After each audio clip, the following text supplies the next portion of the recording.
Hi. So I posted earlier today that I had a lot of thoughts about what's currently going on in our country. And excuse my voice. And I was going to post a video about where my thoughts are at. So, um, first of all, let me tell you a little bit about myself. My name is Peggy. I'm 60 years old. I'm a mom of two. I'm a registered nurse. Have been a nurse for over 30 years. I'm also an actor since the age of 16, and I'm a director. And I'm active in my local theater community. Uh, I'm not doing this for clicks. I don't have a monetized social media account.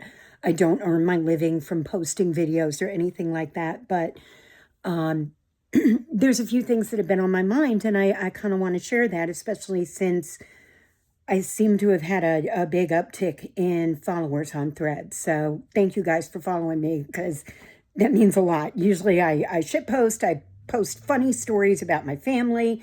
Okay, I post some political stuff, I promote shows that I'm doing, but in this current climate, I think it's up to all of us to start speaking out with more substance.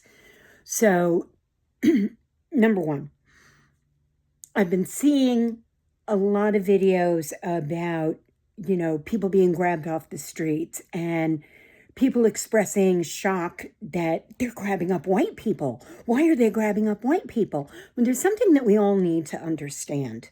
And there are some really great content creators on Threads that talk about this. Um, Uppity Negress is one of the first ones that comes to mind. Um, the second that we as white people step in between people of color and ICE, we lose the benefit and the privilege of our whiteness that we have carried our whole lives. So stop expressing shock and awe about that, because the only reason that we have that privilege is because they think we're on the same side as them. And as soon as you show them that you're not, you're in the same basket as everybody else. So resign yourself to that fact, get over it, deal with it, and start putting ourselves in between them and people of color. It's time for us as white Americans to step into the line of fire that our black and brown brothers and sisters have been in for centuries. Suck it up. Okay? Get over your white self, suck it up, take on the risk, because it's going to take all of us to shut this shit down. Okay? That's number one. Number two, responding to ICE, responding to these MAGA idiots with violence is not going to get us anywhere. It's not. As much as we want to, and believe me, I want to. You know how badly I want to slap an ICE dick face in the face? Really. But that's going to be an excuse for them to escalate. We respond with violence, they're going to respond with violence. So we can protest peacefully. And just because we're not violent doesn't mean that we're not going to fuck with them. I think the people in Portland, Oregon responded in the best of all possible ways with the ludicrous, ridiculous silliness of their responses. Women sitting in 1800s gowns having tea parties outside of an ICE facility, people in blow-up costumes. Do you remember how ridiculous they looked? Do you remember how ridiculous ICE looked coming after those people? More of that energy. We need more of that. In ancient Irish culture, there was the Druid class. There were the File or the bards, who were the storytellers. There were the Brehon judges, and all of them were just about one step below the kings. But one of the things that people seem to have forgotten about is that there was kind of a subsection of the bards that were the satirists. And the satirists, the humorists, would use humor to shape public opinion about a monarch. And the satirists, with the power of ridicule, with the power of humor, with the power of making fun and cutting these losers down, could take down a king with just their words. So that is why it is so important that people like Seth Meyers, John Oliver, Jon Stewart, Stephen Colbert, Jimmy Kimmel need to be on the air. We need these people. We need their humor. We need their biting sarcasm, because this gets under their skin, under those losers' skin, the MAGA idiots and the ICE idiots, worse than anything else. They are terrified of being made fun of. These are the big bully losers that you all knew in high school, the kind that would shove people into lockers. And what happens to them when you tear them down, when you laugh at them? What happens to them? They fall apart. So people like the people that I have just named, and people like, oh my God, Kathy fucking Griffin.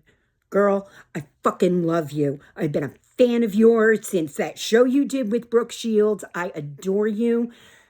And I'm saying this just to you now, Kathy. I can see, girl, you're getting tired. I can see that you're getting disheartened. And I feel you. I do. But baby, you have so much power in your wit, in your intelligence, and your humor. So step back, take breaks when you need to, reset, but please don't give up, because you are so much more powerful than you even realize. So